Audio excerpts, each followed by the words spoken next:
তাহাজ্জুদের নামাজ পড়ে ভিক্ষুকের মতো দুইটা হাত আল্লাহর দরবার বাড়াইয়া দিয়ে বলে, আল্লাহ প্রভু,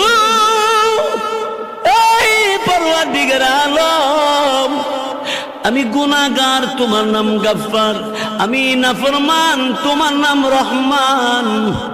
আমরা নাফরমান কিনা? আল্লাহর নাম রহমান।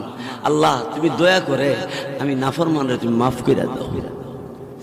চোখের পানি ছেড়ে ছেড়ে কাঁদতে কাঁদতে কুদরতি কদমে, আল্লাহর কদমে সাজদায় পড়ে কান্দে, বলে আল্লাহ তুমি আমার মাফ করো। আল্লাহ রাব্বুল আলামিন ডাক দিয়ে বলে, এই এই বান্দি, আমি আল্লাহ রাব্বুল আলামিনের দরবারে এইভাবে কান্দস করে ঘর এলাকার কত মানুষ ঘুমের ঘরে ঘুমিয়ে আছে, লোকগুলি মাথা বালিশে